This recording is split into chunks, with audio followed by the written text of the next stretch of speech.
interesting because it's kind of the part of Belfast which is most mixed. You have the university, right? Yeah, and also you've got the most amount of wealth. So people with money were not really involved in the conflict very much. yeah, yeah. Because they were more concerned about looking after their things. Yeah, yeah. And in conflict, obviously, is something that you. So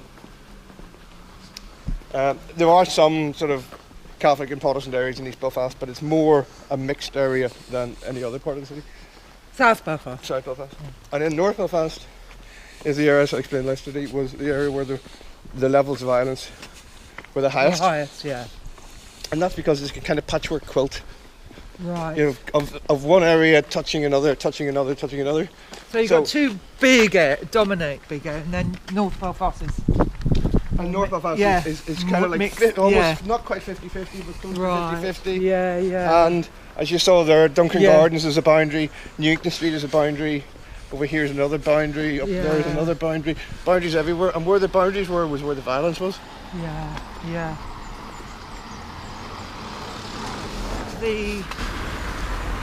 Has there been any change in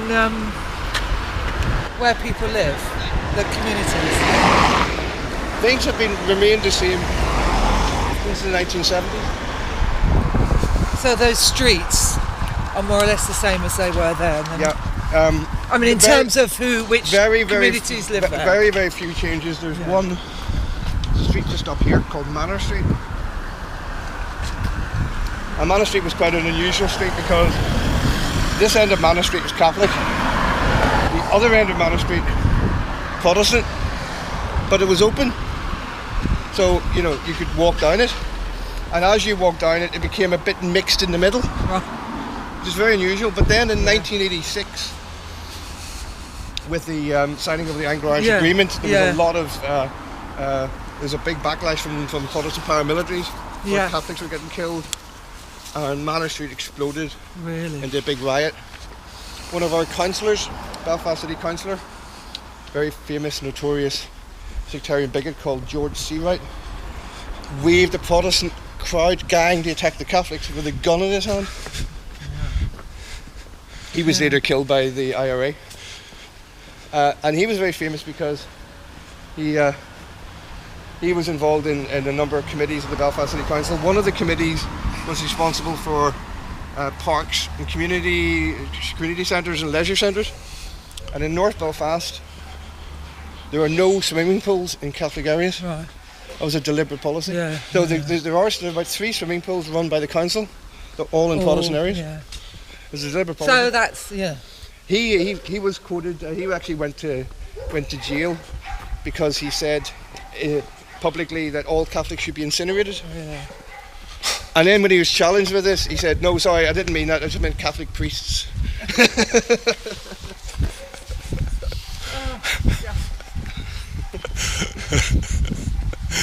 So this is the route of a Orange March that used to happen. I remember as a kid that used to go down where we stopped at the Duncan Gardens. That big place there.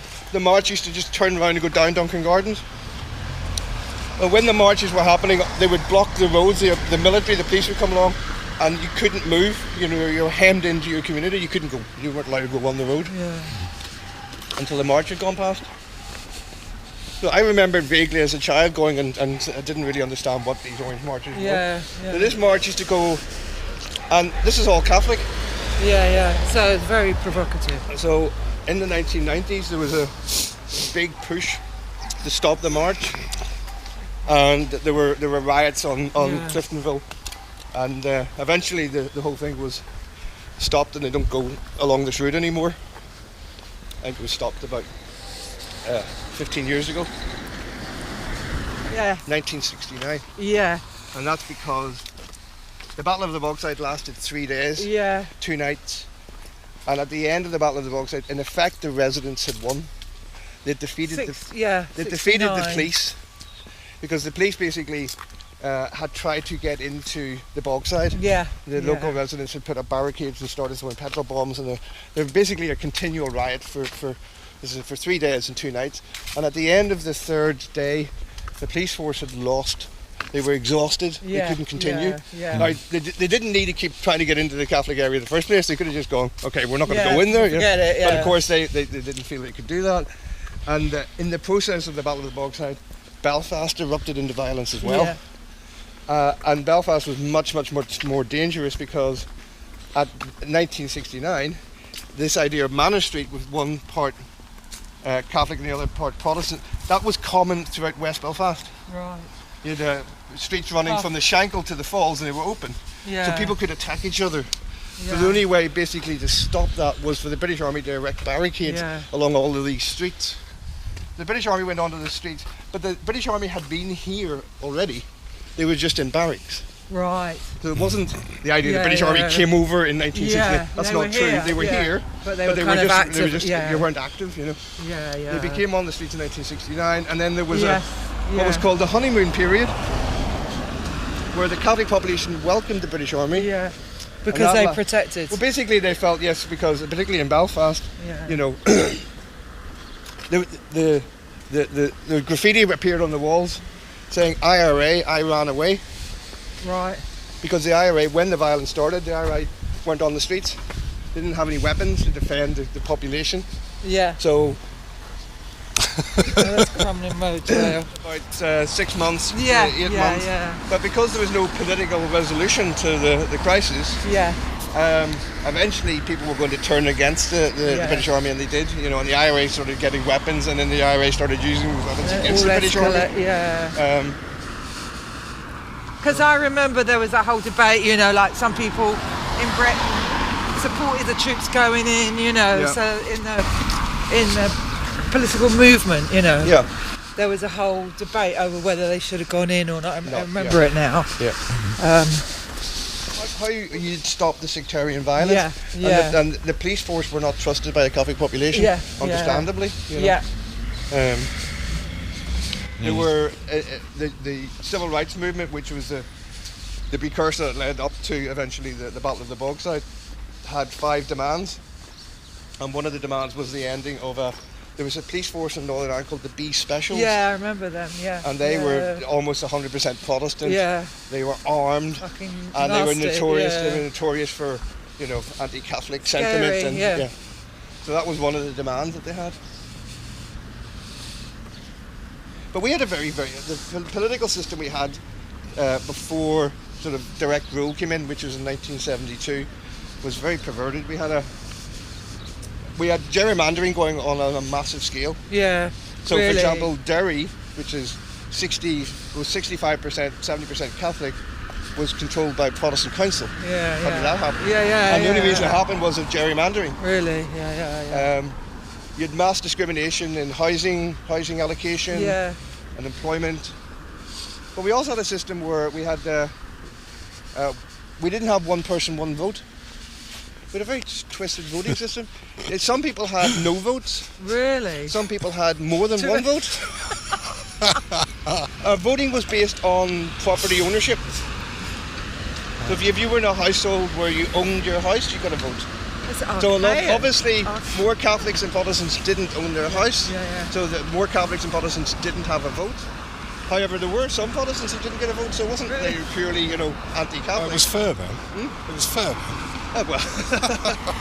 And then if you were a university professor, you our old workshop is just up here. Okay. But we're not going to go there. They're not really sure what it means. The Irish is Béal Firstja. Some people think it means the mouth of the sandbank, question mark, so they're not really 100% sure what the Irish means. And it was very insignificant little place, nothing really happened in the 17th century, you know, it grew very slowly. The sea outside Belfast Lough at the time wasn't called Belfast Lough, it was called Carrickfergus Bay, because Carrickfergus was a much more important place than Belfast was. And then throughout the 18th century, again, it's a very small development by the time. The 19th century comes along, there's a population of Belfast of about 20,000, so it's pretty tiny. There was quite a... it did become quite an important place for radicalism. In the 18th century, the British imposed what were called the penal laws, the penal system, primarily against the Catholics and against people speaking the Irish language.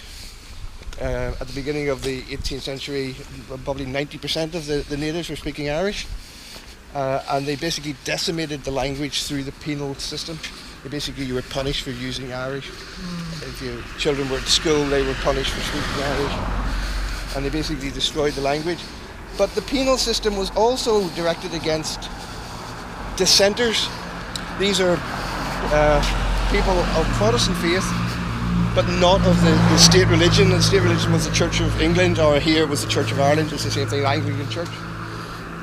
So if you were Presbyterian or you were Methodist or Baptist, you also suffered under these punishment laws. And that created within, towards the end of the 18th century, a movement set up primarily by Presbyterians in Belfast called the United Irishmen. The Irishmen were very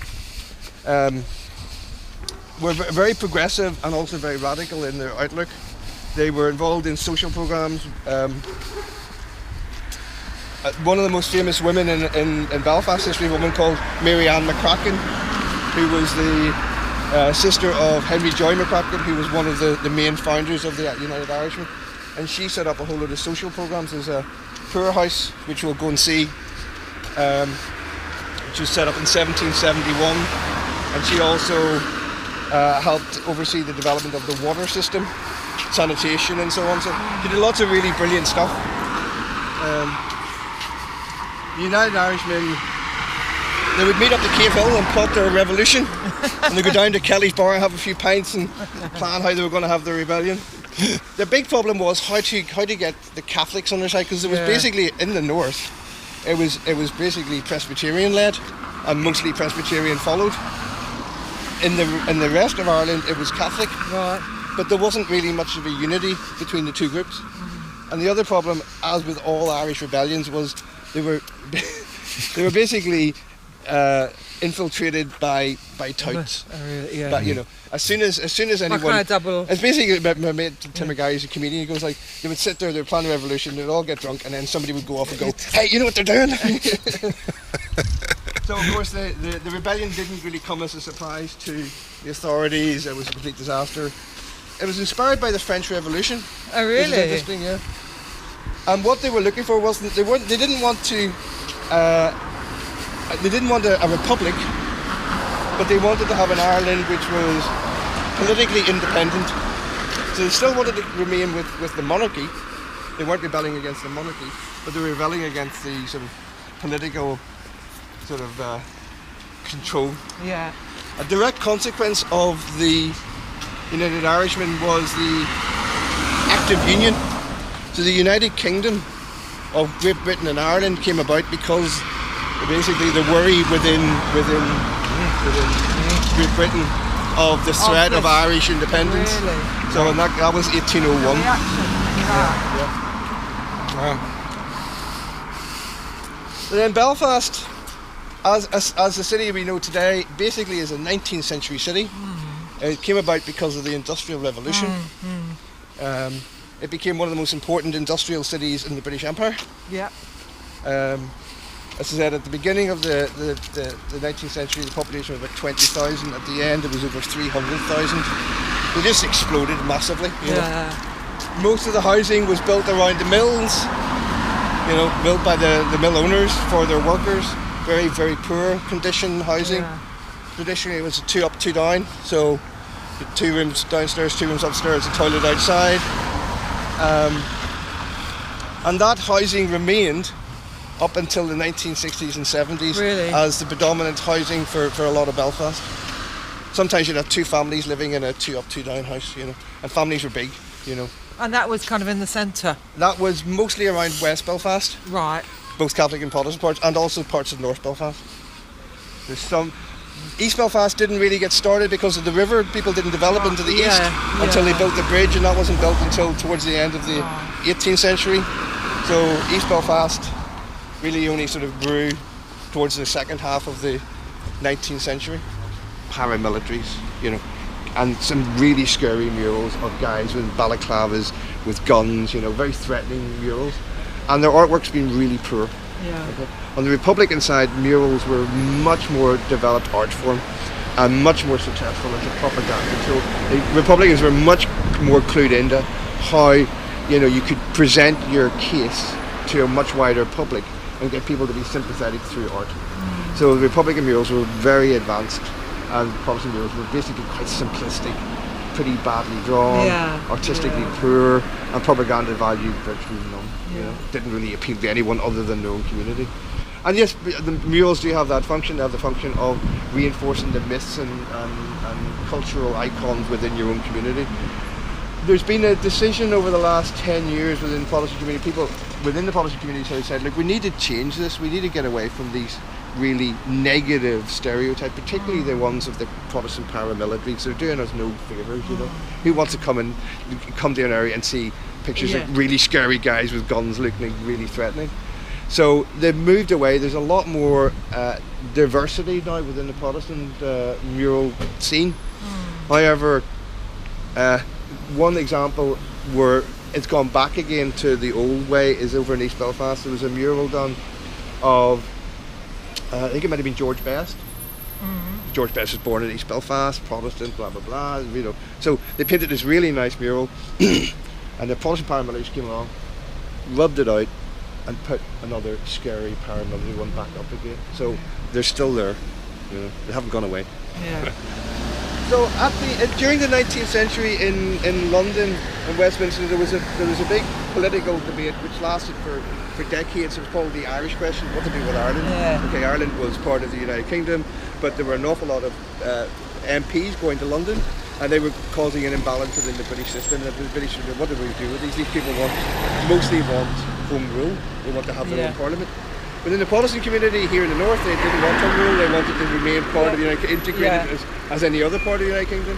So this created this Irish question, this Irish debate went on for decades, and there were various attempts to have a home rule bill, all of which failed. But as the debate continued, the feeling within the Protestant community was that eventually it was going to happen. Yeah. And that created huge amounts of fear and uncertainty. The tagline they used to use was "Home rule is Rome rule." So if you have a home rule in Ireland, it will be run by the Catholic Church because the Protestants are a minority within Ireland as a whole. Yeah. So they basically used this as a campaigning tool to try to protest and say, no, we want to stay within the United Kingdom. And the movement here was led by a guy called Edward Carson. And Edward Carson set up what was called the Ulster Volunteer Force, 1912, as a means to resist home rule. That was basically the whole point of it. And then he organised what was called the Ulster League and Covenant. It was the biggest ever rally in the north. 200,000 people went to the Belfast City Hall. That's massive. That's probably 1 in 4 of the Protestant population came to the City Hall. And they signed a covenant basically between themselves and God to say that they would use any means possible to resist home rule. And some of the people, they signed the covenant in their own blood as a commitment to how determined they were to resist. They imported something like 20,000 rifles from Germany just before the outbreak of the First World War to prepare to defend against home rule. Those weapons are still out there. They were landed in Larne and then they sort of disappeared. People came in carts and trucks and everything and buried them in farmyards. Some of those guns were later used in the conflict here, and some of them are still out there. So the Ulster League and Covenant is really, really important for the Protestants as a kind of like, this is a determination, not an inch, not a blade of grass. That's what we will give. We won't give any ground. And that mentality was reflected later on with Paisley and Paisley's whole campaign in the 1950s and 60s and 70s. But the second consequence of the resistance to home rule was the formation of the UVF. UVF became a really important for the Protestant identity, because when the First World War started, as loyal subjects, they felt that they needed to defend Britain in the war. And the Ulster Volunteer Force, as a man, became the Ulster Division, and then were virtually decimated, more than decimated, because in decimated you only lose 1 in 10. They lost. They went over the wall in the 1st of July 1916 in the Battle of the Somme, and I think about 40% of them were murdered in one day. It was huge. So that's the Somme, down there, the reference to the Somme. We'll see it when we go around here. There's a memorial, and that's really, really important, because what that represents for the Protestant community is a blood sacrifice to the United Kingdom. They've given their blood, their sons, their fathers, their children to Britain. So Britain owes, you know, and that's a really important part of the Protestant thinking and ethos.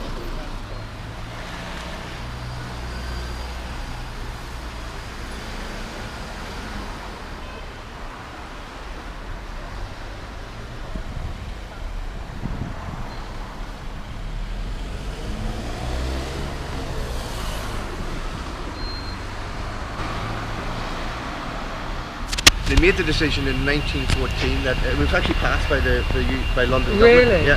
And then the war started.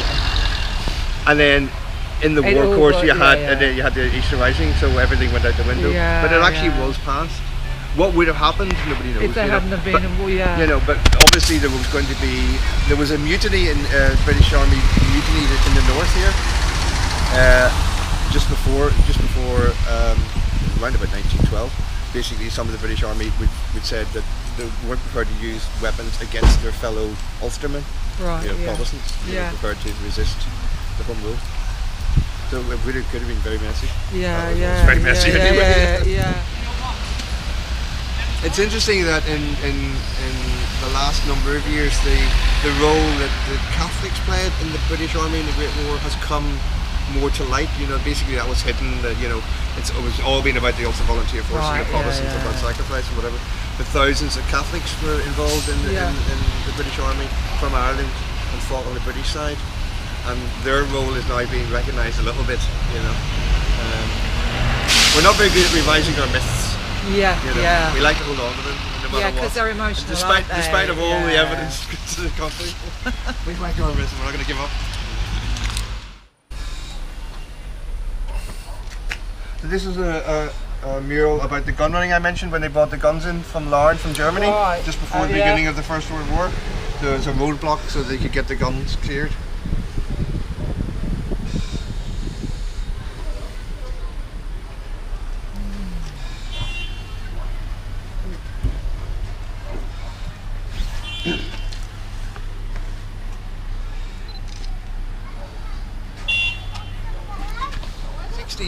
Were resenting the fact that they were third-class citizens in their own country. You know, basically there were lots of ceilings that they couldn't breach because they were Catholic. You know, the positions they couldn't get to, and they resented that. They were educated, and they thought, well, you know, why should we be treated this way? And they were intelligent enough to mobilise and organise. As I said, inspired by the television's pictures of the civil rights movement, so they started the civil. And one of the first issues that was highlighted was discrimination in housing. And as I said, most of the housing was built in the 19th century. It was two up, two down. People were living in appalling conditions. So come the 60s, housing was the number one issue for most people. It represented all the ills of the political system. And one of the 5 demands of the civil rights movement was an end to discrimination in housing allocation. When the direct rule took place in 1972, one of the first steps the British government did, and it was a really, really, really good step, was they took away housing allocation from all local government and anything to do with local politicians. They established what was called the Northern Ireland Housing Executive, and the Housing Executive was a kind of quango, funded through the British government, but independent in terms of its allocation. And they adopted a point system for allocation. So your housing need was done on your housing allocation was done on need, not on anything else. So if you were a single mother with 5 kids, you scored 20 points. If you were a single man, you wouldn't score any. And it was just then done on need. So obviously that meant that you could start to redress the discrimination that occurred in housing. The Housing Executive then took on a massive job of slum clearance. They did a house survey in 1974 which showed that 1/4 of all the houses in Belfast were unfit for human habitation. 1/4. 40% of all houses were in need of serious repair. Right to buy, Yeah. and they basically took away the power of local councils to build housing Right. in Britain. They didn't do that here. And that's really interesting. Britain didn't realise that in Northern Ireland, they continued with the public sector financing of social housing. And that's because housing was an issue that basically was linked directly to the conflict. So what they knew that they had to... One of the people say the violence doesn't achieve anything. Well, in Northern Ireland, violence achieved something. It achieved the continuation of public sector social housing. Do you think you didn't have it anywhere else? And the reason was because the really threat of violence. You know? Do you think they knew that? Do you think absolutely? Absolutely. It was a deliberate policy. They thought if we stop this, it's going to be they couldn't enact policies that they enacted in the rest of Britain because of the threat of violence, and that was one of the key ones. It's really interesting. So, unfortunately, the housing executive is going to be disbanded, or to talk of it being disbanded, by the Northern Ireland Assembly, and that would be a disaster. Already they've been compromised because Protestant politicians have been putting pressure on the housing executive to allocate houses not on social need but on their political whims. And that's happened once already in North Belfast. We actually walked past the area where that army base we passed is now being developed for housing. If you look at social need in terms of who needs houses in North Belfast, about 85% of the housing need is on the Catholic side. So you would think that most of the people who would get the houses would be Catholics. However, in that military base, the Protestant politicians are saying it should be 50-50. That's not based on need. That's based on political. And the reason for that is because in North Belfast, politically, it's controlled by the Unionists, but the Republicans and Sinn Féin are getting closer and closer to taking the seat. So they want to build more houses for Catholics. They want to house more Catholics in North Belfast because then they'll lose the seat. Yeah. Interesting. Protestants have moved, as I said, this is probably the inner city or close to the inner city. And Protestants have really, they've moved to the outskirts and they've moved outside. If they of have Belfast, a bit of money, You were asking about changes in demographics within the city itself. Things got very fixed after the whole violence sort of exploded in 1972. 72 was the worst year. The year we came closer to an all-out civil war. There were over 300 people killed. There were over 1,000 bombs went off. There were over 10,000 shooting instances. It was bloody horrendous. And also, because the level of violence was so extreme, people moved in large numbers. I think something like 36,000 people moved within a 2-month period. Whole streets moved, evacuated. There's a very famous street in Protestant Ardoyne where the people got everything in one day, loaded up wagons and carts and whatever they could, put all the possessions on their transport, and then set fire to their houses so Catholics couldn't get them. Where did they move to? Well, basically what happened was that people living in areas which were predominantly one side or the other moved out, They weren't safe. So if you were a Protestant living in a Catholic area where 80% of the population were Catholic, you wouldn't want to stay there. And similarly, Catholics moved out. So they would actually make the sectarianism absolutely, it became much more worse. Entrenched. Absolutely. So from 1972, really there has been very little movement in terms of people going across the boundaries. The boundaries have been fixed and they're there. And you can see this here, the wall here, initially started off and then they built it higher, and then people were still firing things over. They were firing rockets and they were firing catapults and ball bearings and everything over. So they kept building it up higher and higher. And you can see that this is one of the streets that would have gone all the way through. Right. Yeah. Very famous street on the other side called Bombay Street, and it was one of the first streets to be burnt out. The Catholic end of it was attacked by a Protestant gang, and they burnt out the street. I think it might be 1971. And there's a very famous picture of a little kid standing outside all these sort of 2 up, 2 down houses, and written on the wall was, "We get on with our neighbours, we don't burn them out." Written on the wall. They made a documentary about Bombay Street and about the efforts of the local people to rebuild their houses. It's a really, really good documentary. You'll probably catch it online. So this is an art gallery of sorts. Yeah. Yeah. So we're gonna just go down and then we'll go all the way Yeah, up. yeah, and you can see the lovely. whole thing. What's my fee for this? You get a bit more loving. I can't have any more loving. I'm all loved up.